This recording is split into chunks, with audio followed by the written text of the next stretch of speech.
Hi everyone, glad to be back with you today.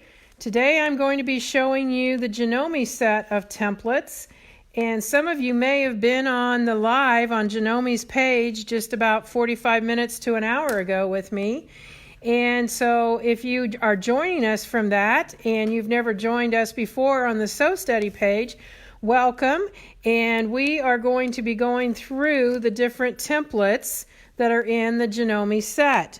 So I can't get them all quite here on the screen, so I'll just talk about this for just a second as I move them through. I'm going to be showing you how to use what's called the Hearts of Plenty template. This one is an oval clamshell, I guess is what they're calling it. And then this one is just what we call the simple pointed oval. We have another one that is a Spinifex 11. We have the 6-inch arc, and we also have the 3-inch by 8-inch straight ruler that has the angles on it. I guess I should turn it up this way so you can see it. And this is a very, very useful ruler also. So those are in the Janome set. Now I'm going to be talking about that and showing you how to use those. But I want you to realize that there's a lot of some of the similarities in our regular sampler set. So these are the templates that come from the sampler set, and you'll notice I have a little arc and I have the spiral, so that's similar to our arc here. And then I also have, that comes with my foot, I have my straight edge. So that would be the same one as that 3.5 or that 3 by 8. So it would be my straight edge template. And then if I'm looking at my oval from the Janome set, kind of similar to, so what I could do with my oval, I can probably do with my circle and vice versa. And then we have two of these that are open, and that would be similar to the Spinifex. So when I do this in rotation, I could do something similar with that. Now, if you've not seen me use these before, I would invite you to go back and look through the different videos that are uploaded on the Sew Steady page here on Facebook, because I have gone through and shown a lot of different uses of those templates. And so what I'm going to do today is I'm going to focus on the Janome templates and show you those. Now, while I'm talking about it, two things I want to remind you of is our Mother's Day special on our wish table. So if I take off my fabric here, this is my wish table, and the wish table is 22.5 by 25.5, and the Mother's Day special is on the wish table and also on the large table. And with those purchases, you will get a free grid glider, which is a $25 value. So that, don't wait till Mother's Day. Go ahead and get it ordered now so you have it for Mother's Day. So that special is going on. And then I would also like to invite you to join us for the class that I'll be teaching on the Janome webpage. And that's going to be on May 9th, the day before Mother's Day. And so on May 9th, we're going to be teaching this project. It's similar to one that we did before. And so this is the one that you can grab 2 fat quarters and make a project. And I will be letting you know the link where you can actually get this particular project right off of the website. So this is going to be fun. I like to do wild and wacky things. So this is a project that this template in here is done with that oval, but you could certainly do it with the simple circle. And then again, some of you have joined me when we've been doing the cross hatching. So you could do the cross hatching, or you could actually do something else on the back, and I will give you those options in the class. So I don't know if the registration is up yet, but it's on Sew Steady, and it's also on the Janome page. So look for that so that you can join us for on May 9th for that class. So let's get started here today, and I am going to start by showing you this little oval clamshell here. And you'll notice it looks a little bit different because of the fact that we've got an inner route and an outer route. So we could do all the same outer route, or we could do all the same inner route. But I'm going to show you what it would look like if we did a little of both. In other words, every other one. So I'm going to lay my ruler down here, and I'm going to take my marker. And again, this is my clover marker that I have filled with the Pounce powder.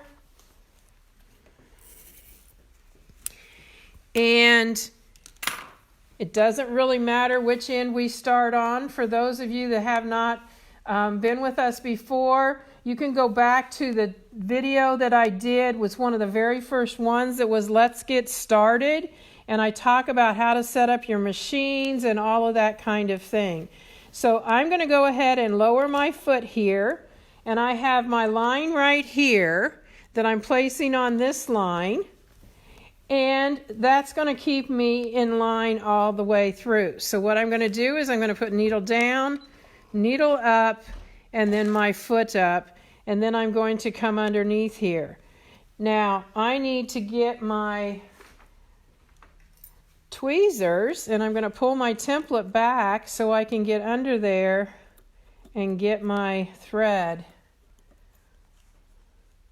You know what? I don't even think it's up there, so let's just go ahead and try this again. And up, and we'll go underneath. So there we go. And I'm going to go ahead and put that foot back down, make sure my thread sits right back down in that spot. And remember, you can ask questions and comment as we go through this today. We love the interaction of asking questions. So what I'm going to be doing this first one is I'm going to follow the outside line. And I need to adjust here just a bit and make sure that I've got it set. Oh, there's the problem. All right. So why I'm adjusting that is because I noticed my stitches were a little bit wonky over there. Nobody will ever know, but now that I've told you, you know. So that's why I adjusted. I pull this back. I'm getting that out of the way. And I'm lining back up on my line with my chalk marker. And I'm going to this time, because I said I could do all the same or I can change it up, I'm going to do the small one. I'm going to pull this around, and I'm doing the larger one.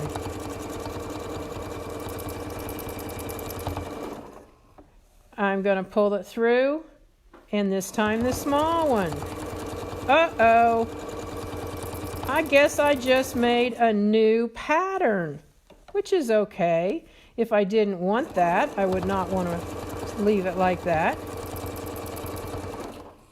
Barb would like to know what model of machine you're using.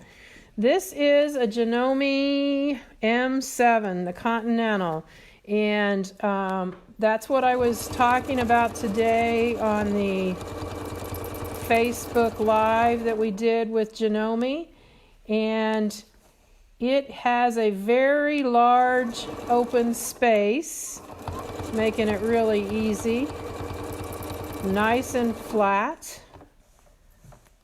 Constance has a question about the M7. Could she use a long arm ruler instead of a high shank with it?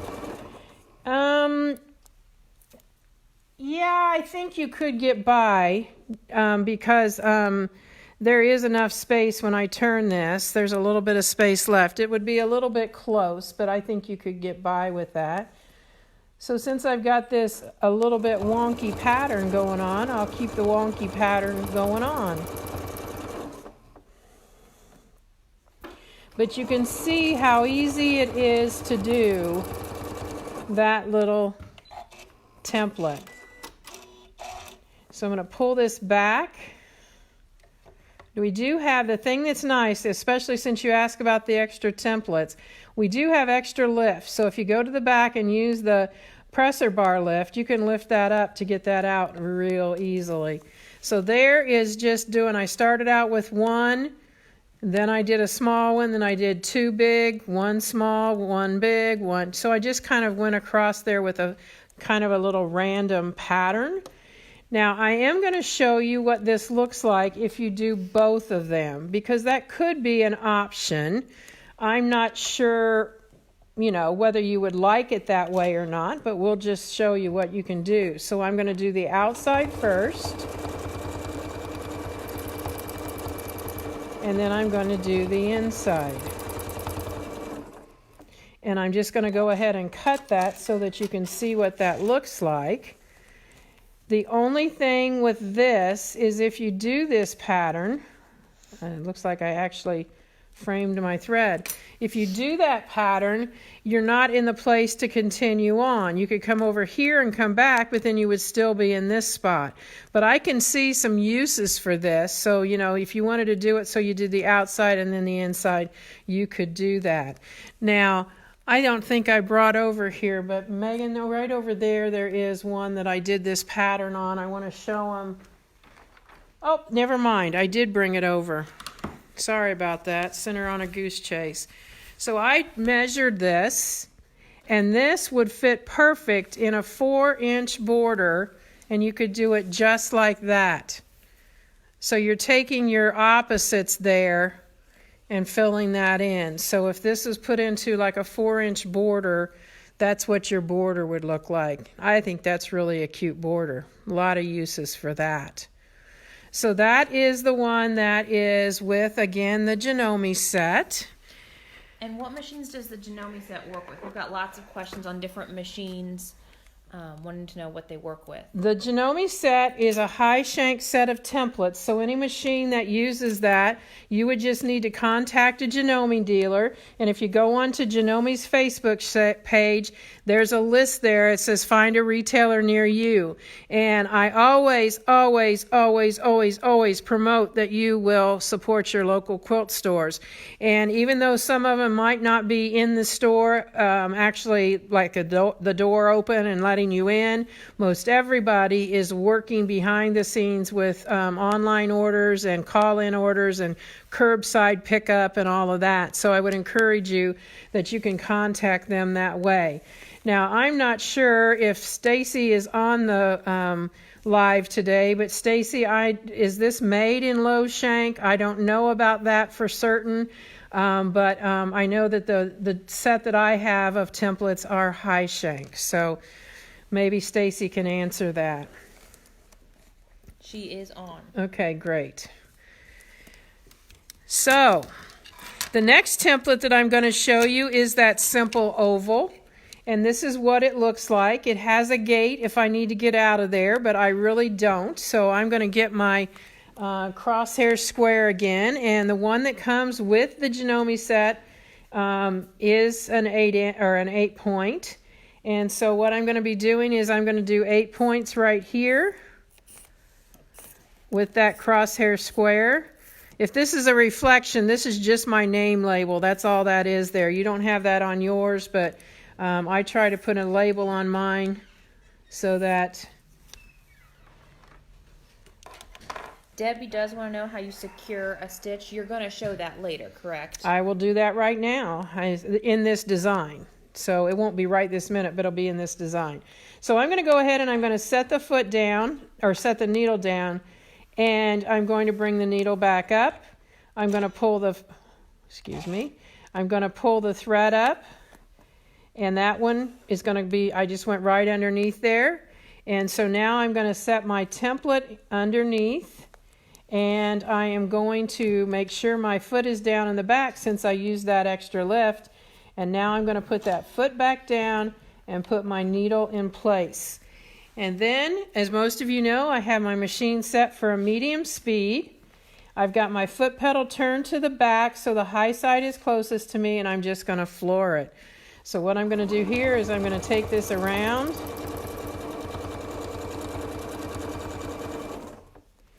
and I'm going to come down this direction. There's a lot of things that you could do with this template. I'm going to pull this to you and show you this because I can pull this in and I can give this that little bit of embellishment. I pull my acrylic into that line and come up again. Now I'm not going to do this on all of them. I just wanted to show you how this is done. But I want to do 8 of these, so I'm going to go around.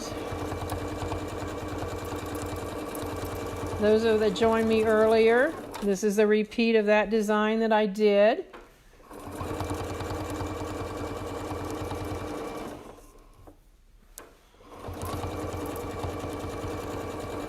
And so now that I have all of those in there, I'm going to do the diagonals. So what I'm going to do is I'm going to make sure I've got it dead center. I always try to keep it dead center. And I'm going to line this up, that etching right there. And we're going to come around this way. And it's just easiest to slide your template up and do the opposite side.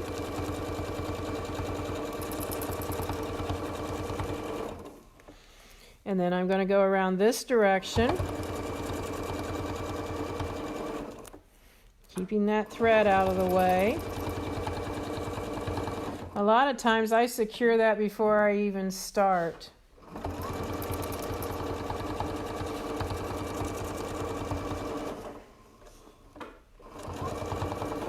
So I'll show you how that's finished off. I raise my needle, raise my foot, get my little extra lift and pull that back out of there. And now I can just cut the thread on the top, reach down underneath and cut the bottom thread.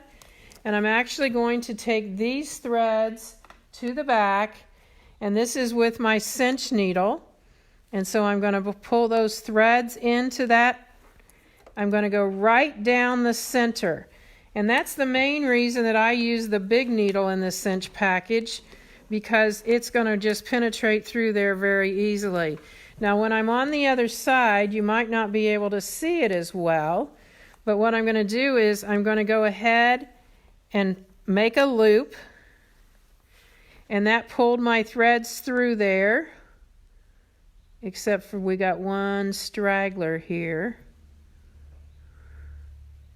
Oh, I guess it went through. And so then I'm just going to pull this in that loop and down, and so that needle is now down on there, and some of you may even heard that pop, I don't know.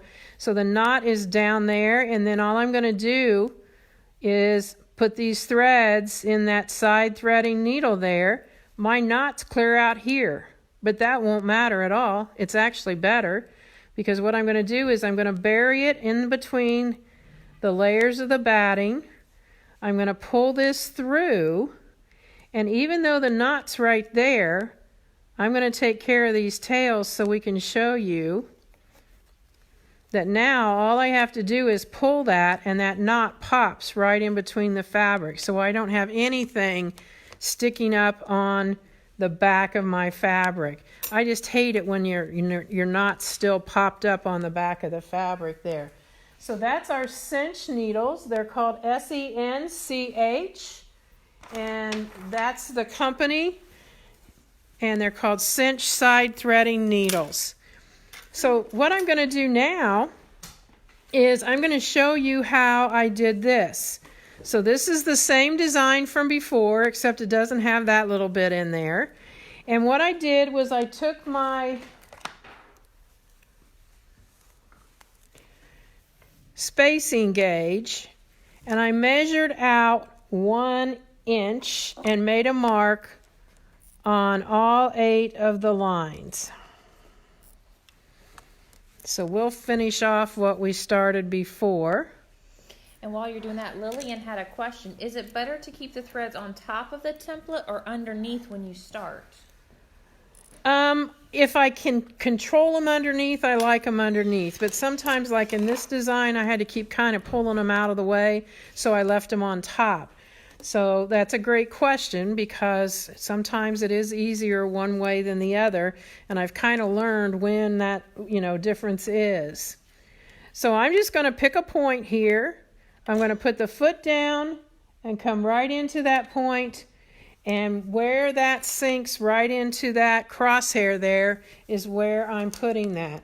Now, as I've said many times before, spacing gauges are clear. but mine is like this so that you can see it when I use it.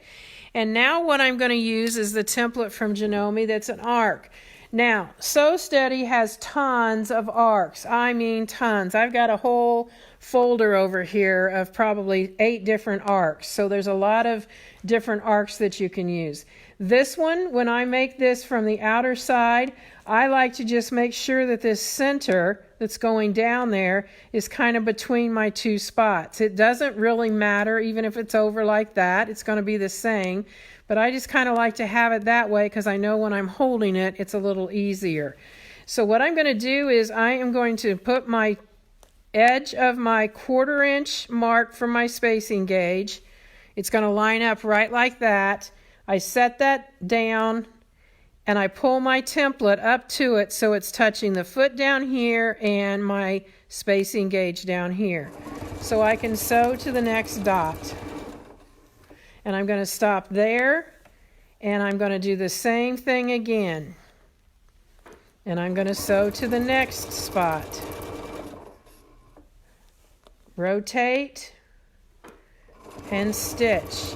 Now, as you can see, I must have picked like one that's perfect because I'm getting pretty much a circle around there. But it will look a lot different when I do this chain effect.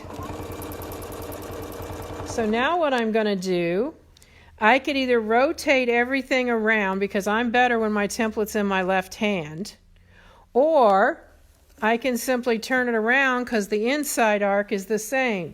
Now normally I would be doing it like this, but I know you can't see it, so I'm going to pull it around this way.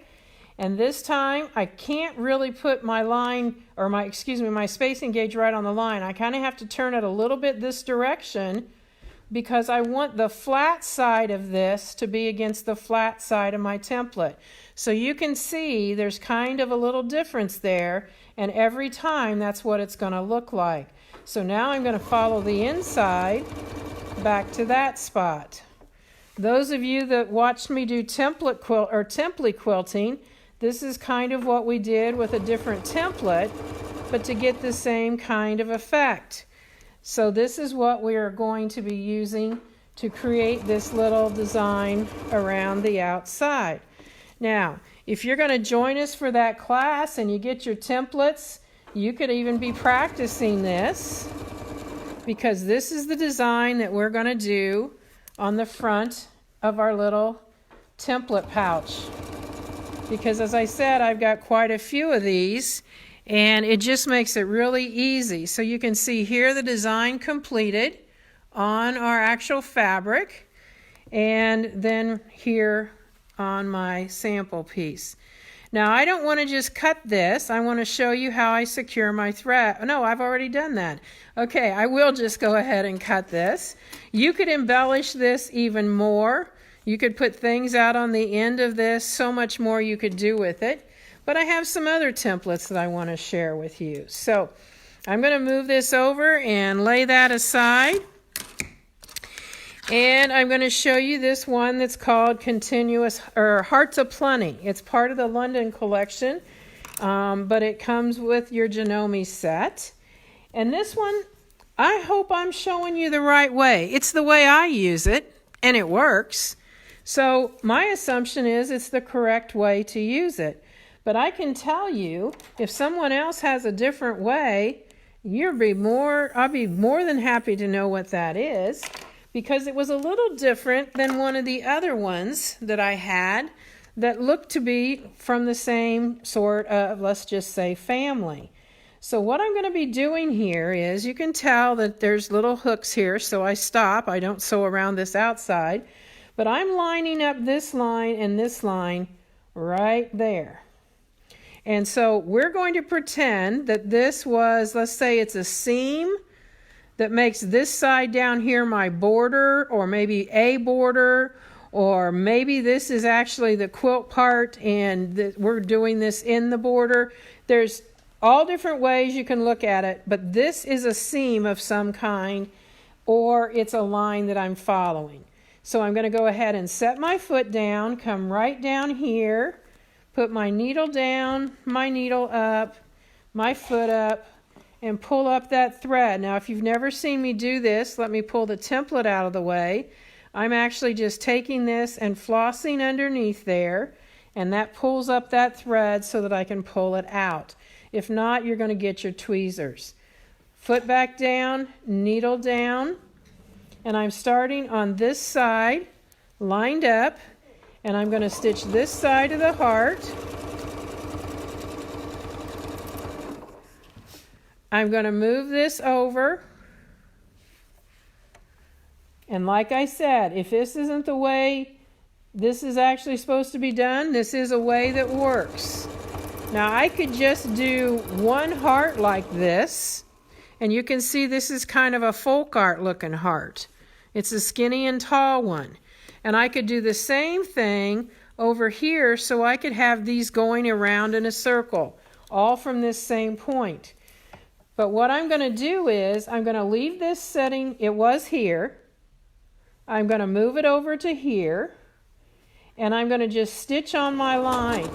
Oh, I didn't like that sound. Let me see what I did wrong there. Let's try this. Probably from turning that around so many times. This is another cool feature of this machine, you guys. There's a button over here on my screen. So when I want to look down there and check things, all I have to do is touch the button, and you'll watch down here. I press that, and it just opens, so I can get down into that area and see everything. So I didn't have to get any kind of tools or whatever. So everything looks cool down there. While I do have it open, I'm going to give it a little dusting and a cleaning. And then I'm going to put this back in. You always want to make sure you know how that goes. It's going to have a little bit of a side-to-side wobble. And then this just slips back down, and it's magnetized, so it goes right back in there. I'm going to get my bobbin back in.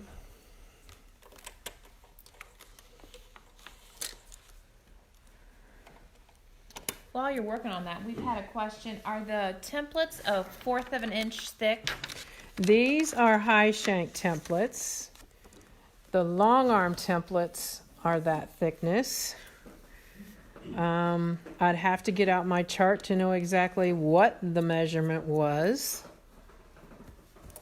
Also, Nancy, I believe it's Nancy, yep, wants to know the name of your chalk pencil here. So what I'm using is the Clover Choco pen. It has a dolphin tip on it, so that when I go into the grid, my crosshair square, it marks very easily. So let's give this another shot here. Whenever you rethread your machine, you should always put your foot up, because that's the only way that the thread can seat itself in the tension disc. So now that I've got that there, I'm going to go ahead and thread with the needle threader.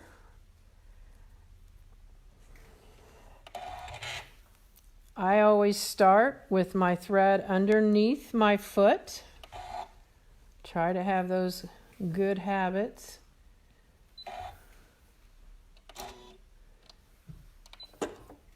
All right.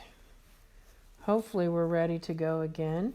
So when I go from here across to there, there's an opening here because there's not a key with this one.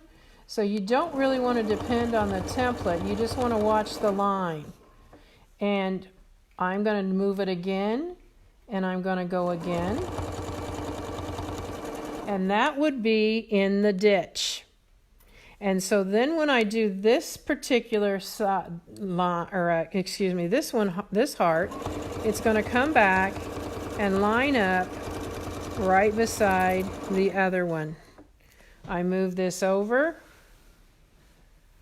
and I'm going to come back down to the bottom. And I need to move over again, just like I said before.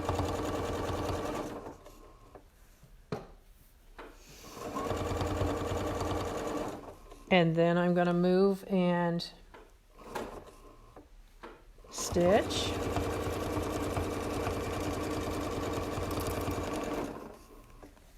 come over to this side.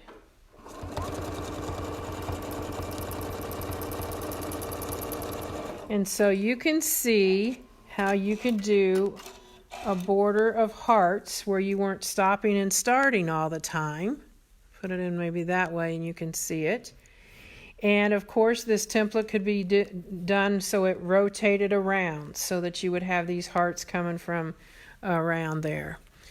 So they want to see the project again? They do, and they would like to know where to get more information on when and where and that kind of thing. My understanding is this is going to be on the Janome site as well as on the Sew Steady Facebook page.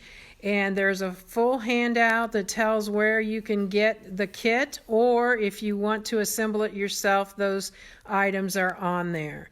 So I will get with Stacy and see when that's going to be up. We have it ready to go, so I'll let you know on that. Again, that class is May 9th, 11 a.m. Eastern Time. All right, so we've done that template.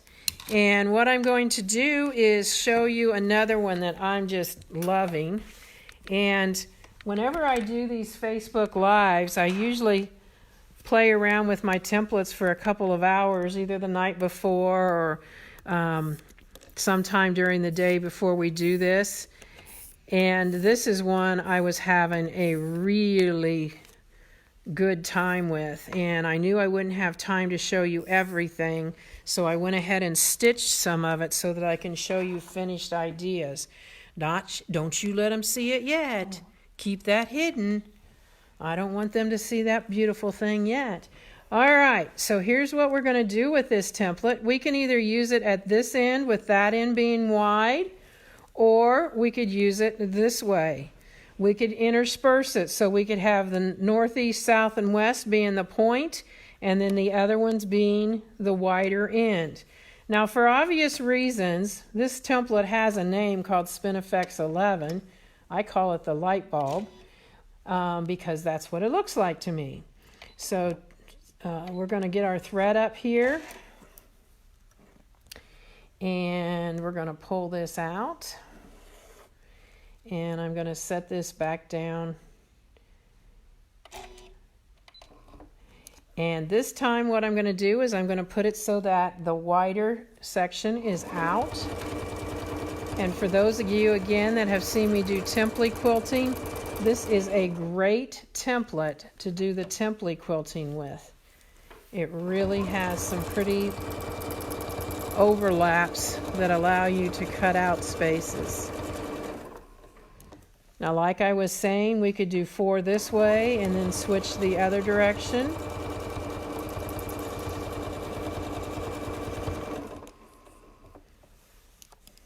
Or we could do all 8 of them this way. You can also use a 6-point or a 5-point crosshair. And so that way, instead of having 8, you would have a fewer number.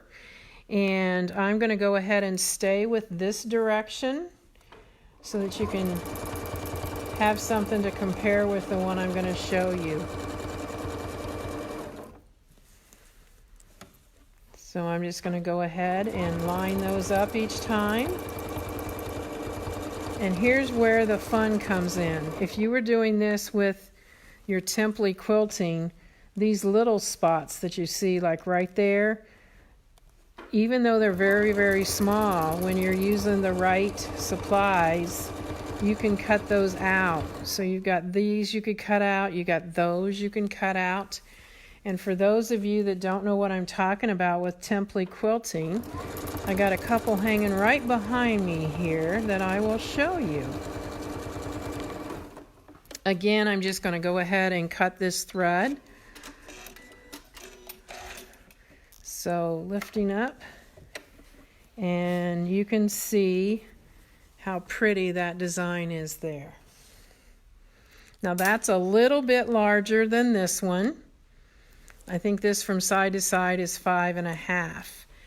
Now for those of you that want to see the template quilting,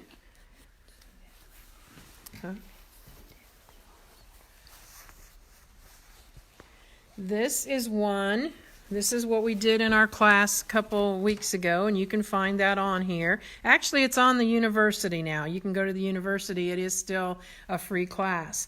But that's template quilting where we've cut it out. And the difference in these two is this particular one has a contrasting color of thread, so you can actually see the stitches. But this one I did for comparison, and I used matching thread, so all you really see is what is cut out. Several people, everybody's got their own opinion of which one they like. And so if you actually want to see the stitching part of it, you're going to use a contrast. If you just want to see the cutout, you're going to use a thread that actually matches. So those are template quilted. So now, to show you some things that I can do with this particular one, this is what I was playing with last night. And that is using this template to make a border. So I'm going to show you how I do this, but I wanted you to see how this looks if this was coming along a border. And I worked it so that I started here and worked that way. So I put this in as I was able to turn that corner. And I suppose you could probably put another one in there to match this part of it if you wanted. I thought this looked pretty good just like that. And this is one that is continuous. So what I'm going to do is I'm going to draw my line here so I can show you one more of these. So I want to get this on here so I get it straight. And I want to give you a little tip that if you actually were sewing this close to the edge, what we do is we take a piece, mine is there. We take a piece, I save my little extra pieces. This is basically just trash, but it's the same thickness as what I have here. So when I'm doing this, and I've got my template on here, it's going to be sticking off the edge, and this just allows me to still have it so it moves. So you'll find that becomes very helpful. I just keep one at my sewing machine so that it's ready to go. So I guess I put it away and I actually need it. So what I'm going to do is I'm going to come to this point where I stopped. I'm going to pull up my thread. And I guess I just cut it so it's pretty small, so there we go. I'm going to set that back down, and because this is an open template, I can either open the gate, that's what this is for, so let me just show you that. So if I was doing this and I wanted to just leave that like that, I can open up my gate, fit it around, and put this right back in place. So on this one, this is the way I've been doing this. So I want to make sure that I'm coming down in the skinny part closest to where my design's going to be. So that way it'll match over here. So this is kind of like a little join. So I'm going to go up above. And this is what I want to show you about how nice it is to be able to have templates that are engineered, not just openings, okay? So there are so many lines on this that all I needed was that straight line to be able to do this design. I don't have to come along here and draw with my crosshair grid to get it perfect, because right now I'm putting one straight up.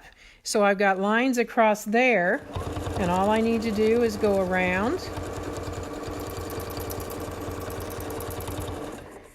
I also have a diagonal line right here, so I can put that diagonal line coming straight down, and this diagonal line, which means that is a right angle, and that's putting this one in the right place.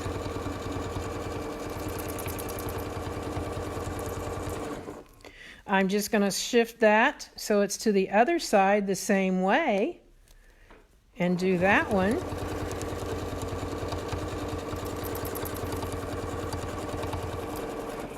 And then I'm going to twist this around to this position here, and I'm only going to do the top half, and that's where I'm going to stop.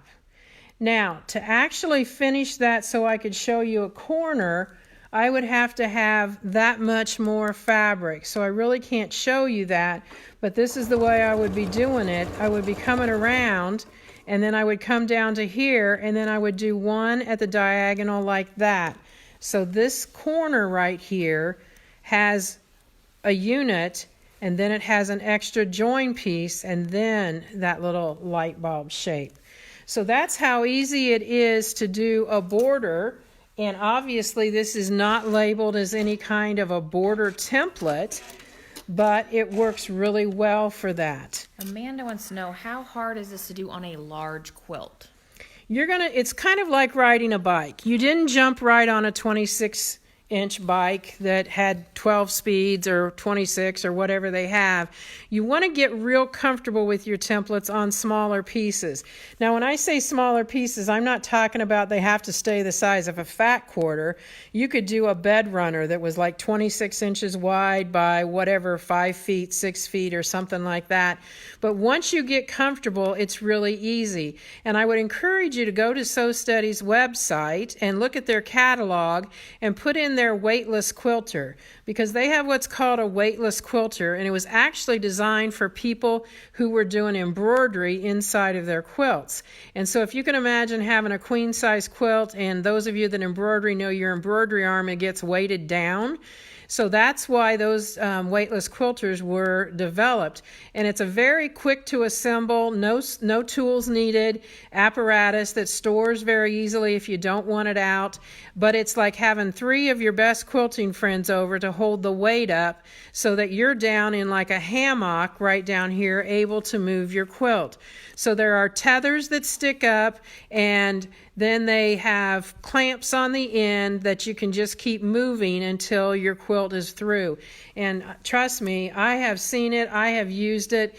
It makes it very easy. I can assemble them in a very short amount of time, and everybody that sees it assembled and in use usually ends up getting one if they have that question, because it really, really makes it so it's just the area you're working on. But with this, I will say, that's also what makes having a Sew Steady table so nice, because this glides. The cabinets, a laminate wood or a wood cabinet don't glide as easily. So the Sew Steady table makes that really easy to use also. Got another question from, I think it's Claudine, and I'm sorry if I did not say that correct. Do you have a template quilting ruler book, or do you have one that you would recommend?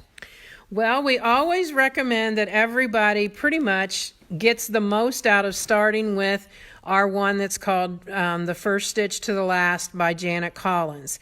And that particular book is going to give you 45 different designs. It also shows you how you can make a quilt that's kind of a throw size quilt and use all those designs. And what it does, it takes this sampler set that I showed you at the beginning. It's called Sampler Set number 1, and it really uses a lot of those templates. So for example, let's just take this one right here in Sampler Set 1. You would have one that's similar to that, and that would be this particular template. Let me get a line drawn so I can follow it.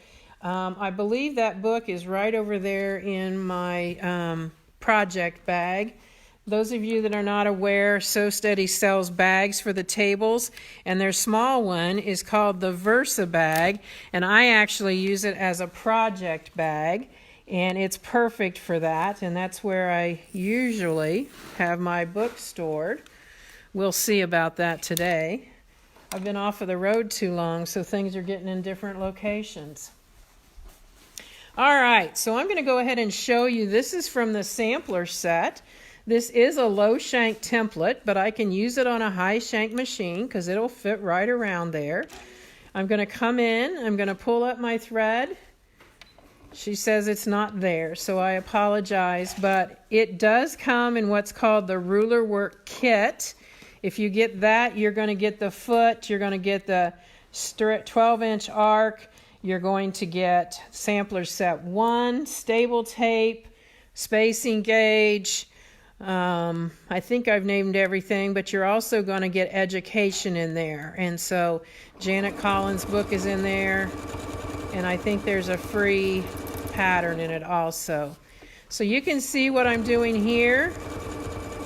I'm just following around. When I get back to the line and I'm back at the end of the template, I just move this down and I'm getting something similar to what I showed you before.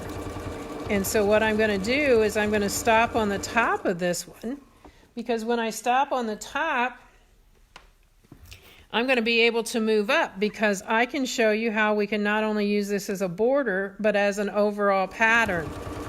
And so now I'm going to be making those clamshells.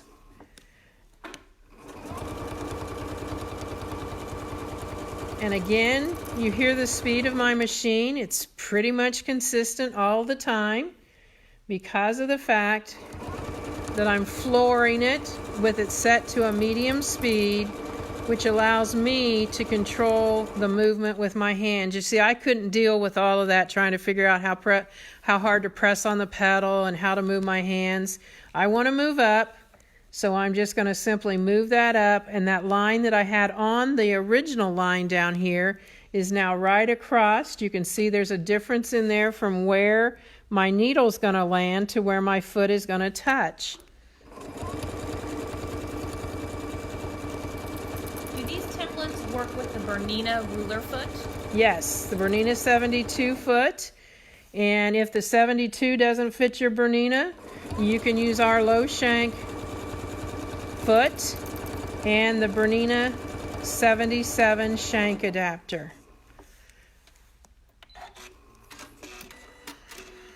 Our foot fits over 7,000 machines, and a lot of machine companies are coming out with their own ruler work foot. This particular foot here is the Janome ruler work foot, very similar to ours, and I could use ours on this machine also. We had a question as to what was the quilt apparatus called. It was the weightless quilter. And a lot of people even like to use it to put their binding on their quilt because it holds the weight up for them. All right, so there again, you've seen that border that I created with that. And I've got a similar here with my Sampler Set 1. And then this is a border that I used or created with the Janome template that is called the Oval Clam. So since you've been doing a lot with borders, Deanne has asked, how do you figure out how it can fit any size border so the pattern ends right at the space for the corner?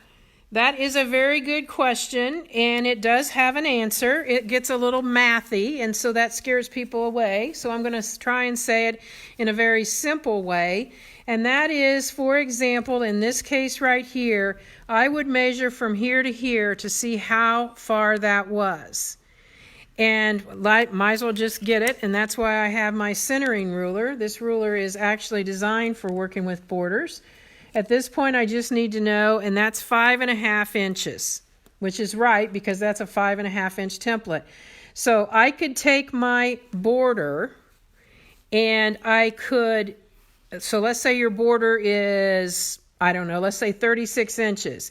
If you divide that by 5.5, then you're going to know how many of these will fit into that area.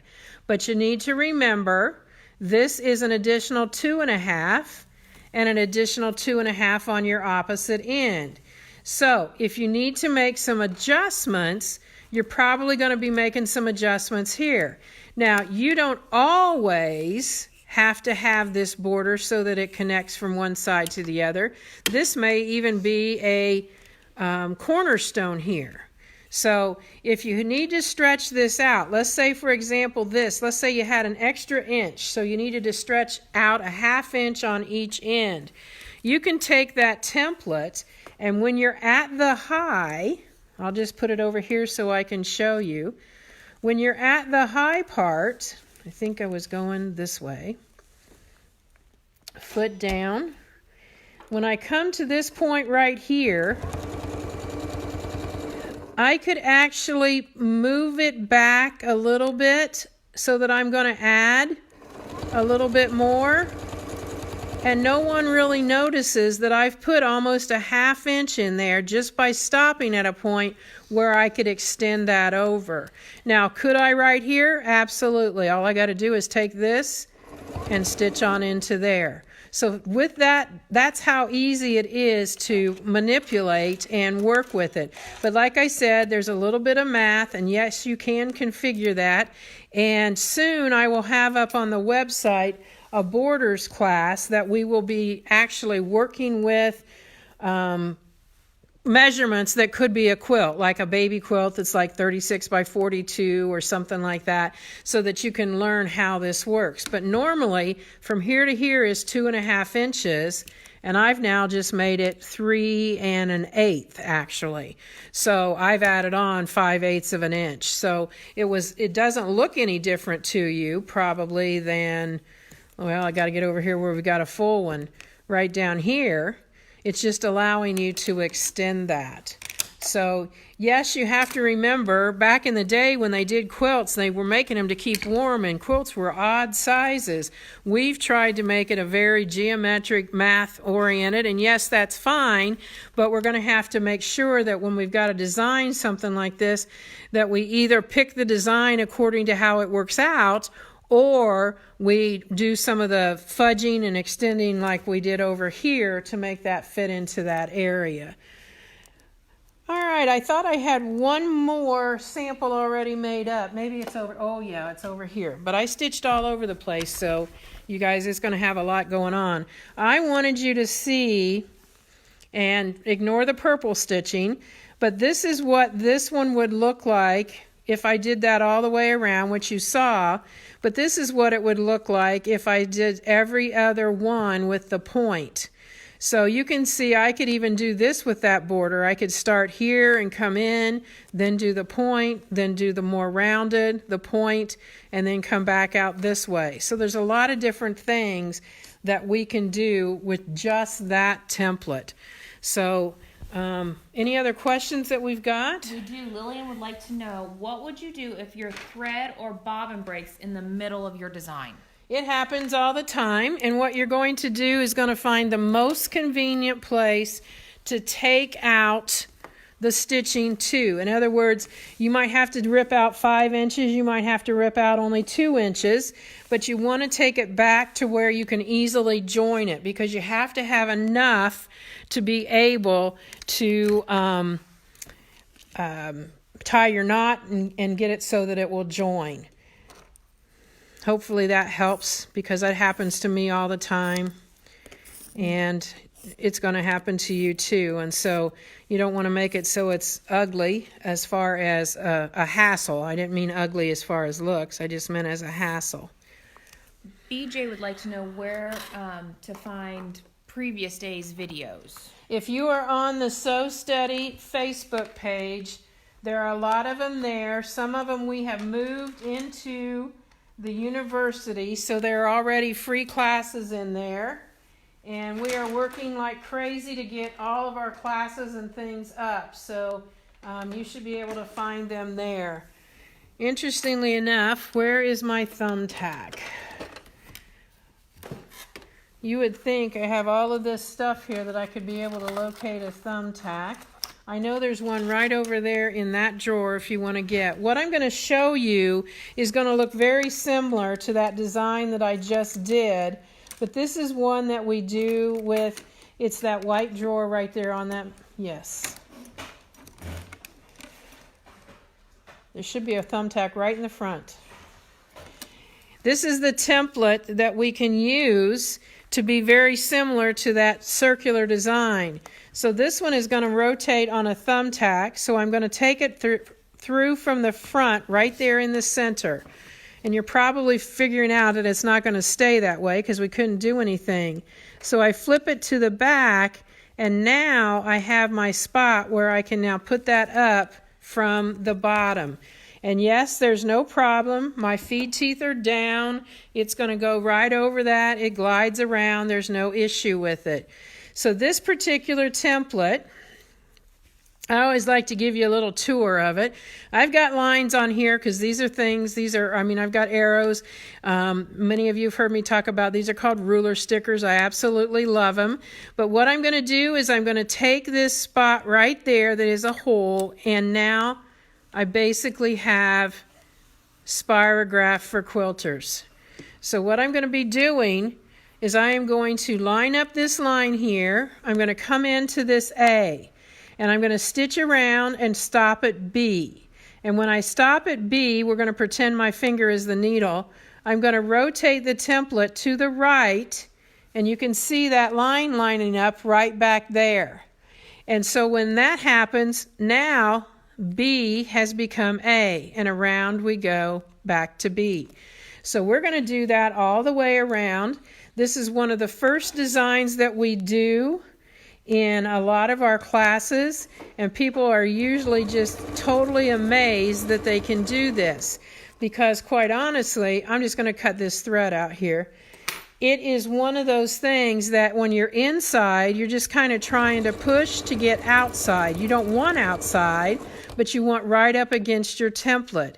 And if you think back to when you were in school and you had to trace letters or something like that, no one really had to tell you to stay right at the outside edge, but that's pretty much what we're doing here, is we're just going right around that outside. You'll notice I've not even changed the direction of my fabric. It's staying the same. Now, could you? Yes, unless it was that big quilt. But you want to get used to being able to manipulate your templates and stitch from many different directions. And I want you to know that on this particular template, it's not like I have to be able to see where A is or B. There's actually what I call a feel spot, because there's kind of a little divot right there, and that allows me to know when to stop.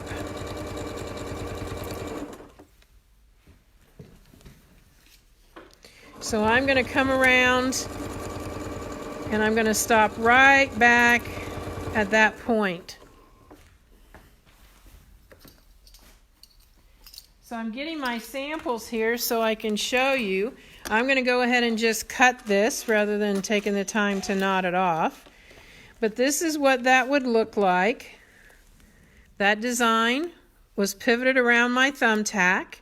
If I put this back on, but instead of my straight line, I used my diagonal line to line up with, it's going to stitch one right in between. And that design stitched out would look like this. And you don't want to think, oh, I think I can figure this out. I'm going to do one like this, and then one like that, and then one like this, because guess what? I tried it. It's a nasty mess in the center, and you don't get these nice little points in the center. So again, this is a design that would fit into a 6-inch block. If you wanted to make it just a little bigger, you could echo around it with the straight edge, and that would fit into an 8-inch block.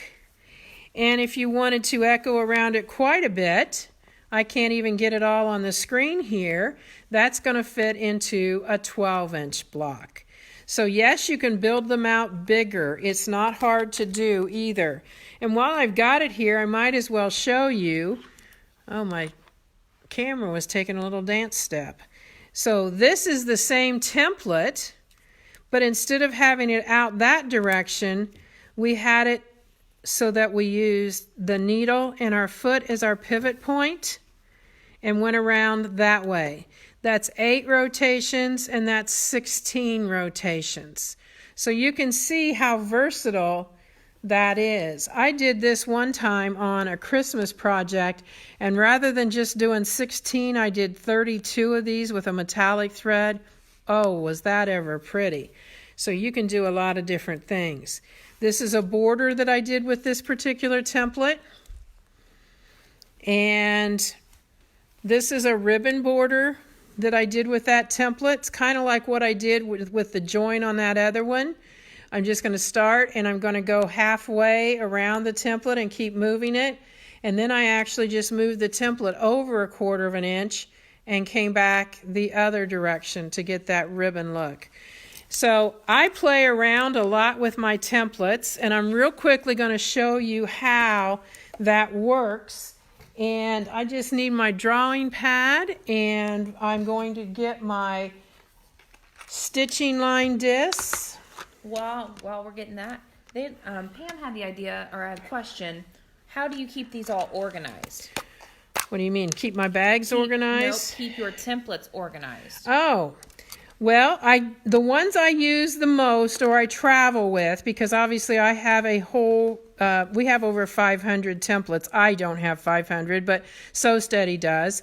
But the ones I travel with, I keep in different bags. And so I'll show you right here. It's just easy for me to pull out. Like, I know that this bag has my winter collection in it. This is a bag that we made in one of the classes. I know that my border templates are in a different bag. I keep my feather templates in this particular bag. And so I've got a bunch of different ones that I use. This is my sampler set one. So that's the way I do that.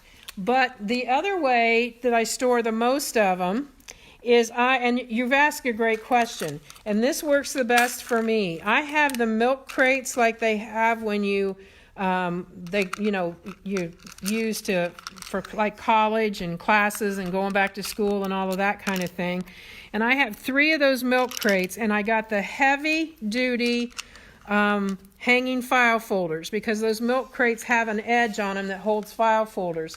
And I have just alphabetized them in there by their set, and they're all in those milk crates, and of course the milk crates stack, and it makes it very easy, because when I get a new set of templates that begins with the letter L, I can just put it in order where I want it to go, because that makes it easier for me to find them. So it works really well, and I was kind of lucky because my daughter's a school teacher, and she had this little palette thing that has wheels on it that was just that right size. And so mine sits on wheels. I pull it out from under my sewing table and I push it back in, and it really works well. All right, these are stitching line discs right here. And these stitching line discs come in different sizes. They come 8 in a pack of each size, and the opening is what is different. So if I was using like the size of a Sharpie marker was the tip, I could use that one. I happen to know that the pen I'm going to use is this size, and so I'm going to put the others away, and I'm going to show you how easy this is to play with these templates. Has no lines on it. So I'm just going to show you how I would play with figuring out that braided design that I showed you, and that will make it so you understand why I want my stitching line discs. So I'm just going to take my ruler, and I'm going to get my ink pen.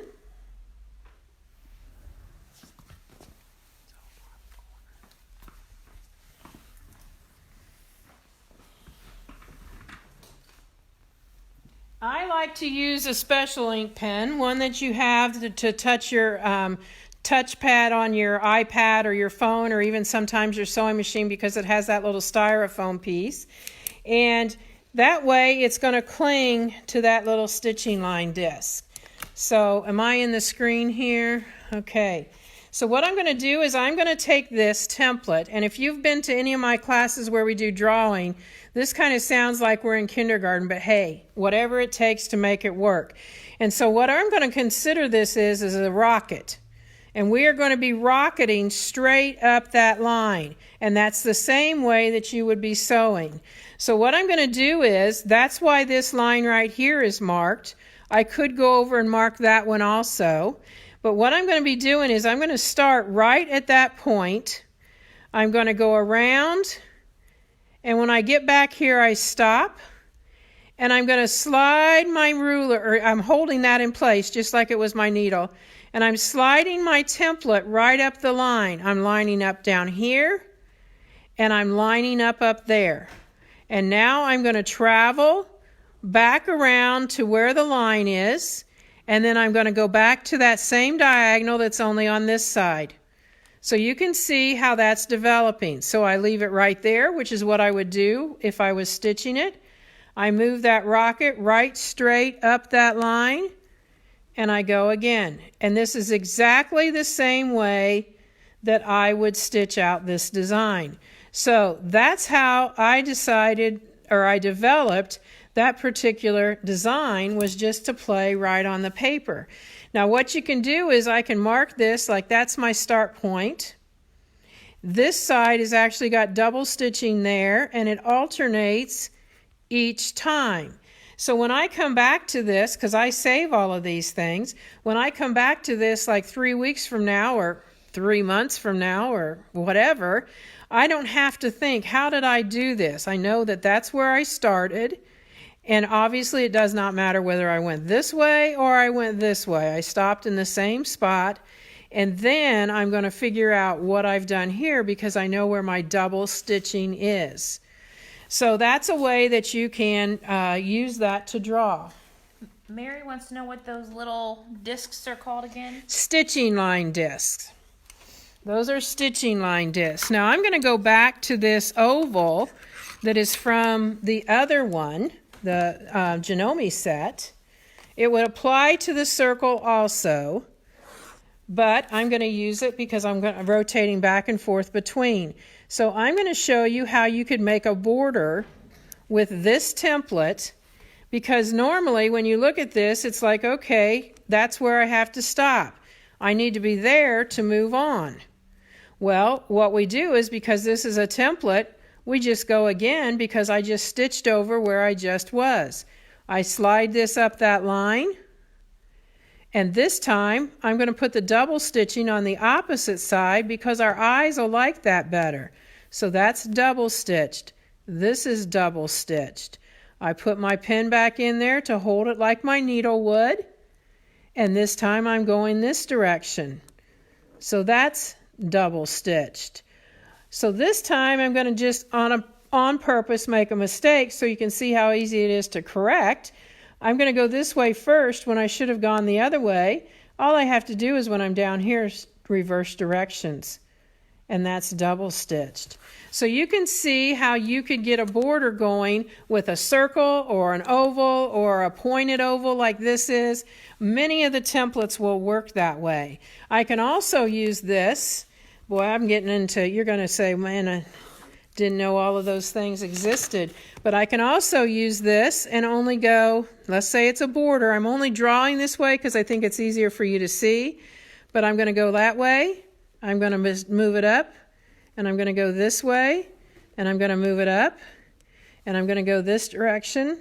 And I'm going to move it up. So you can see how you could get that little kind of a border right there.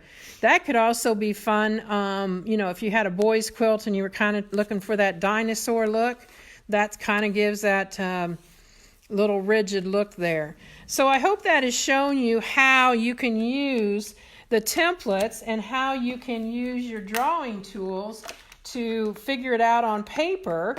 And you can do your measurements that way, because now whoever asks, you know, how do you know how to work it into a certain measurement? I now know how long 4 of these is. I actually know how long each one is. They're 2 inches. So that would be an easy way to figure that out. Now I'm going to show you one more thing before we close today, and that's what's called echo guides. So when we're going to come back over here, and I'm going to take that thumbtack out.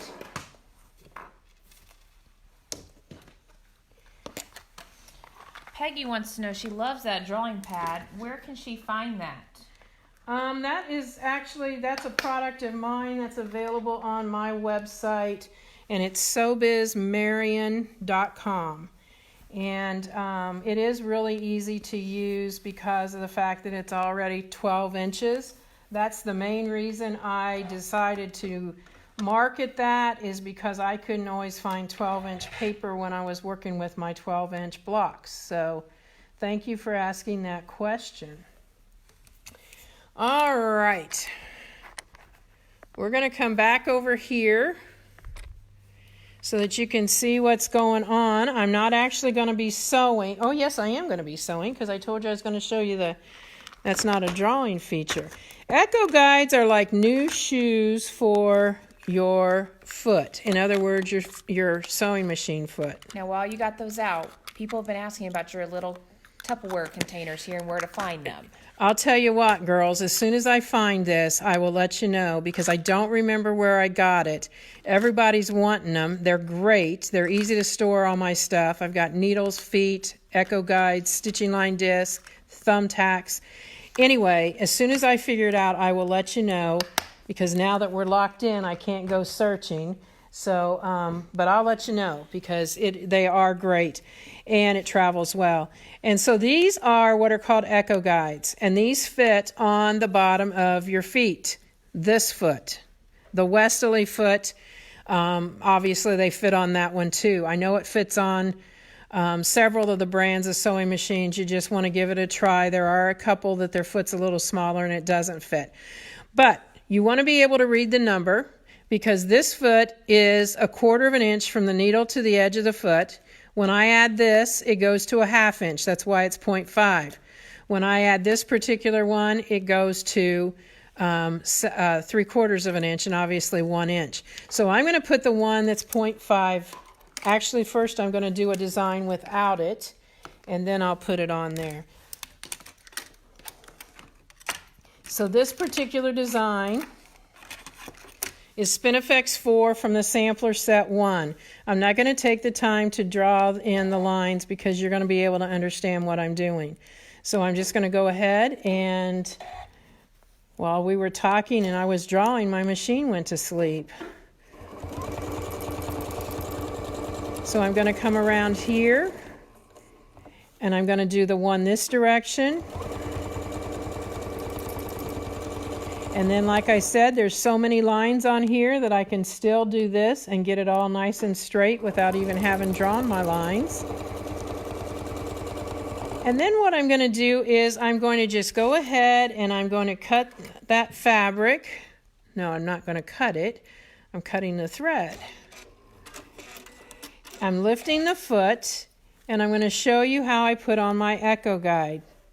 So what I do is I take my top thread, and this is what's called an expansion slot here. So when the foot goes on, it expands. And the reason I said you need to be able to read the number is because this opening, this side, is bigger than this one on this side. So it won't fit the other way. So I'm taking this, I'm putting my thread in that expansion slot, I'm sitting it underneath my foot, and when I lower my foot, it just goes down in there. Now, it's not picking it up far enough, so I just pick it up, and that's the way it is. You just have to then pull this up. And so now, I'm going to turn this so you can see it. I'm going to do this same design, and you will see how much smaller it is just by using an echo guide. Now, that's probably not the way they intended for it to work, but it works. And I like it. So I'm going to put my needle down, and you'll notice that my echo guide does not fit down in here. That does not matter one bit for what I'm doing. And I'm going to come around. I'm going to turn my template this way.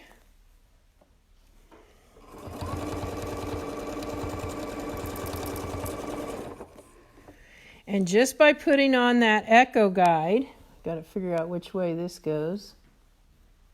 There we go. I have decreased, because that takes up more space. So I have decreased the inside there from this design to that. Now, I actually like this little design like this, but my intentions are that you would do 8 of these or 8 of those. But this kind of makes a pretty little design like that too. So that's how you would use that particular echo guide. Now, I'm going to show you another way that I've done this. Got to get my thread out from under here. And what I'm going to do this time is I'm just going to leave that echo guide on. I'll show you again. I just put it through that expansion slot so that my thread doesn't get stuck. I'm going to put my foot down, lift the foot up, and pull that up because it has to be up or it won't float over your fabric. So what I'm going to do this time is I'm going to take this down to this point right here. I'm going to set the foot down. I should bring the thread up, but we're going to hope that that works. And I'm going to use this around the outside of this template.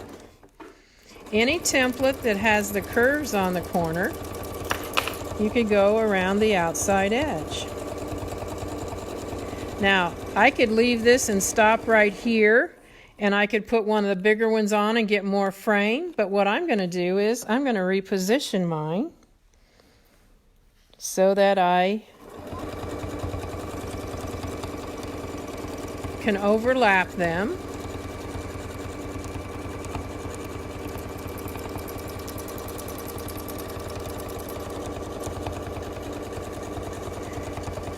And this time what I'm going to do is I'm going to continue on around a little ways so that I'm in a different position, and I'm going to bring it out over here and go around this way. So you can do all different kinds of things. Whoa, I was almost to the edge there. With your echo guides. Originally, I'm sure that they were designed to actually echo.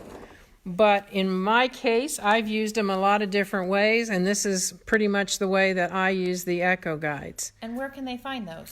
Echo guides are going to be available from your Westerly, the sewing machine shop that you shop at, and they are available. Probably you're going to be calling your dealer and asking them. And I again encourage you, if your local quilt shop is not involved in template quilting, you might want to beg them to get involved.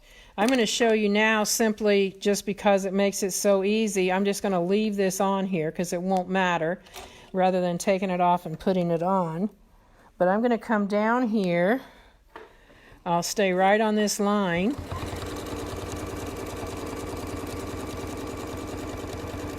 But what I like to do if I'm doing cross hatching is I can actually take this, and now I'm just going to be able to make whatever size cross hatching I want by knowing that that's a 1/2 inch, and if I had this here, this is a 1/2 inch.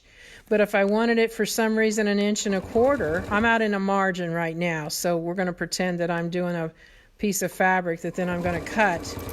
And so that way I've easily got that so that now I have my 1 1/4 inch going on. So I'm using my ruler for lines, and I'm using this for additional space, and I can go right beside there. If I wanted to, I could just use the edge of my ruler and put it on the next line, and I could put the 1 inch on here and get 1 inch going on. But it just makes it really easy to be able to make your cross hatching certain distances apart by using those guides. So I hope that has shown you some things today that maybe you didn't know before. Those of you that are just joining us for the first time, I do encourage you to check out our university, where you're going to be able to get your sign on there, so you can always go back and take classes. Some are free, some are going to be paid for, and you can watch them several times. So that makes it that's a great thing to be able to do. But also go back on Sew Steady's, just their Facebook page, and see all the different things. We still have classes that we have done like 3 years ago up there. And again, you can watch them, get your iPad right by your sewing machine, and do a stitch along where you watch, pause the iPad, do your stitching, and continue on. So it makes it very easy to work with. But if you've not done ruler work before, I really encourage you to find my Let's Get Started, because it's going to take you through the basics, the supplies, all the different things, show you how to thread again, or tie the thread off, all of that kind of stuff. We did have a question, can I get one of these to fit my 15,000 Janome? And absolutely, we fit every machine out there. Sew Steady has all of the different what they call footprints of your machine so that you can have them. All of our tables are leveling legs, so you can level your legs. And I didn't realize how important that was until I started traveling around. And some tables just aren't level. And so obviously having leveling legs makes it a whole lot easier too. And you notice that this didn't shake or anything like that. So very nice. I also have, and So Steady has this, so you can get it. So we're going to look underneath here. I don't have it right now, but I'm going to show you how this works. I can pull out this drawer, and we have a light stick that goes underneath here. It's $29.95. It fits right underneath here, and you turn that light on, and this is now your light board. So you can use this whole end. I actually take my drawer out. You can use this whole end as a light table for whether you're doing paper piecing and you want to see through your fabric and the paper, or if you're tracing for applique. It's just really, really nice to have. It's only like a 1/2 inch thick, very most, and it has a USB. So if you wanted to, you have a USB on your machine, you can power that light stick off of your machine. It does have a toggle switch so you can toggle it on and toggle it off, and it is an LED, so it does not get hot. And I mean, it's just a great $30 solution for what otherwise is a $150 light table. Don't forget that this table is on sale for the Mother's Day special, and so you're going to get the table and a free grid glider. That's hard for me to say today. And the grid glider is normally $25. I didn't mention about the care of the grid glider. The grid glider is a cling, and when you first get yours, it is really clingy. So what I would recommend to you is to just tolerate that being really clingy, because after a while then it's not so clingy and you're going to want it to re-cling. So that's a lot of clings, but we're going to get through this. And what you're going to do is you have two options. You can either use a lint roller on this, which is what I did before my class today. And that lint roller looks like it really had a lot of lint on it, so that makes it so it's taking it off. The best way to clean this is like at the end of the day, not every day, just when it needs to be refreshed. You're going to take this and rinse it in warm water. No soap, just warm water. And then you're going to just like hang it over the shower rod or something to dry. Don't pat it dry, because that puts back on what you were taking off. So do we have any other questions? All right, well, it's been fun. Today for me, for some reason, seems like a Saturday, but it is still just Friday. I think most of our days are just turning into yesterday, today, and tomorrow, and we don't even know exactly what day it is. But that's what's been fun about having this time with you, is to share all of the different things that you can do with your quilting templates. And so if you have any questions, don't hesitate to ask. Thanks for joining us today. I'm Donelle McAdams, and we'll see you next time.